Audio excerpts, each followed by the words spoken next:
জয়গুরু মহাভারতের দুর্যোধন, যেটি একটি রহস্যময় চরিত্র, যার রহস্য সম্বন্ধে জ্ঞান খুব কম লোকের আছে। যে রহস্যগুলো জানলে আপনারা অবাক না হয়ে পারবেন। ভিডিওটি সমস্তটা দেখুন, তাহলে সমস্ত রহস্য ভেদ হয়ে যাবে। যদি ভিডিওটি মধ্যখান থেকে ছেড়ে বেরিয়ে যান, তাহলে অজানা রহস্য আপনার কাছে অজানাই থেকে যাবে। বলা হয়ে থাকে দুর্যোধনের প্রথমে নাম ছিল সূর্যোধন, কিন্তু তার কীর্তবান চরিত্র দেখে তার নাম দুর্যোধন দেওয়া হয়েছিল। এমনটা বলা হয় দুর্যোধন দানব কুলের অবতার ছিল।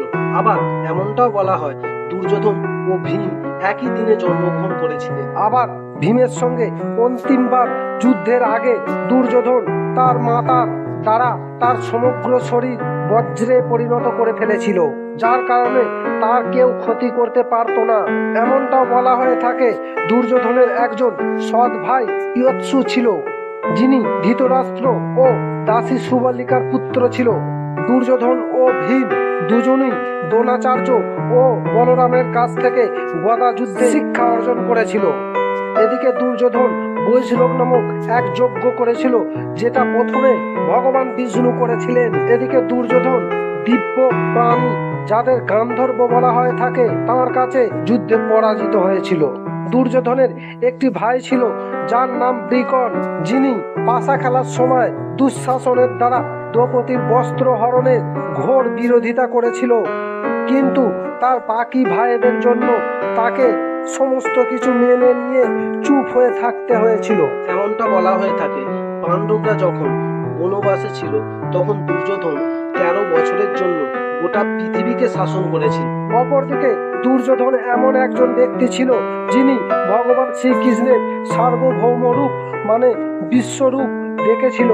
দুর্যোধনের গদা ভীমের গদার থেকেও 1.5 গুণ হালকা ছিল।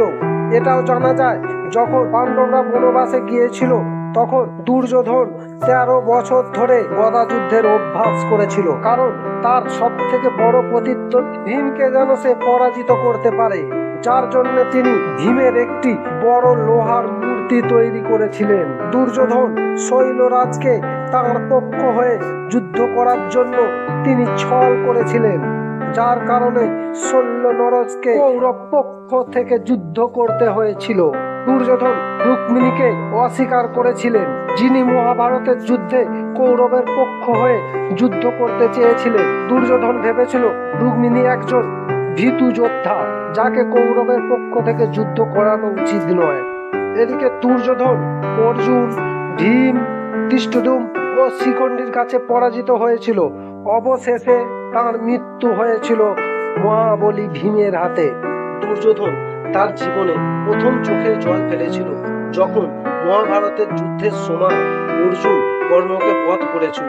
আবার দুর্যোধন কৌরব পক্ষের হয়ে অশ্বত্থামাকে 1 রাতের জন্য সেনাপতি নিযুক্ত করেছিলেন, আর তাকে সমস্ত পাণ্ডবকে যে কোনো উপায়ে মারার আদেশ দিয়েছিল।